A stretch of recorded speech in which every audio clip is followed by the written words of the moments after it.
Hello बच्चों, आज जो मैं टॉपिक लेके आई हूँ किसी भी संख्या का योग ज्ञात करना। जैसे फर्स्ट क्वेश्चन है कि 10 प्राकृतिक संख्याओं का योग ज्ञात करना।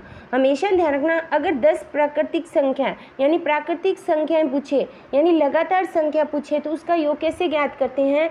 उसका फॉर्मूला जो होता है उसका यानी SN, योग को अपने बोलते हैं SN।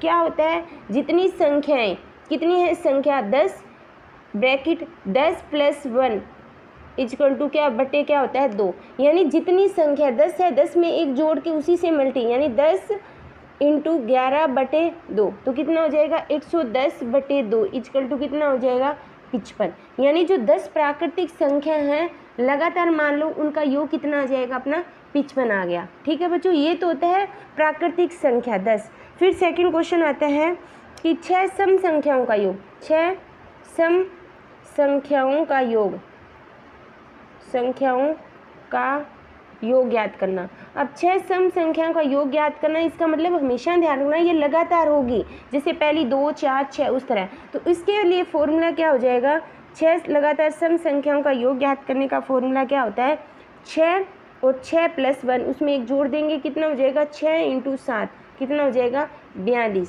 ये अपना क्या हो जाएगा आंसर हो जाएगा। इसमें बटे में 2 करते हैं। लगातार अगर प्राकृतिक संख्या पूछे उसमें बटे में 2 करते हैं, लेकिन लगातार अगर सम संख्याएं पूछे जितनी भी पूछे तो उसमें क्या करते हैं आगे एक संख्या जोड़ के उसको मल्टीप्लाई करते हैं। ठीक है, अब इसी तरह अपना जो तीसरा क्वेश्चन आता है वो आता है 5 विषम संख्याओं का योग ज्ञात करना। 5 विषम संख्याओं का योग ज्ञात करना। ठीक है बच्चों, अभी आती है, पहले प्राकृतिक संख्या ली थी फिर सम संख्या ली थी, अब लेंगे अपने विषम संख्या। 5 विषम संख्याओं का योग ज्ञात करने। हमेशा रखना विषम संख्या है उसका आंसर होता है जैसे जो भी संख्या है, जैसे मान लो जो भी संख्या है उसका स्क्वायर करते हैं, यानी कितना है 5, 5 का स्क्वायर कितना आ जाएगा 25। ये अपना क्या होगा आंसर। यानी 3 क्वेश्चन हैं, तीनों के ही अलग अलग फॉर्मूले हैं। प्राकृतिक संख्याओं के लिए क्या होगा, संख्या में एक जोड़ के उसे मल्टीप्लाई करके भाग देते हैं 2 से। सम संख्या में ओनली जो संख्या है उसकी आगे वाली संख्या से मल्टीप्लाई करते हैं। और विषम संख्या में हमेशा जो जितनी संख्या पूछी जाती है उसका अपने वर्ग कर लेते हैं, तो कितना आ जाएगा 25। इस तरह अपने जो संख्या है उनका योग आसानी से ज्ञात कर सकते हैं। ये तो था जैसे सिंपल हो गया।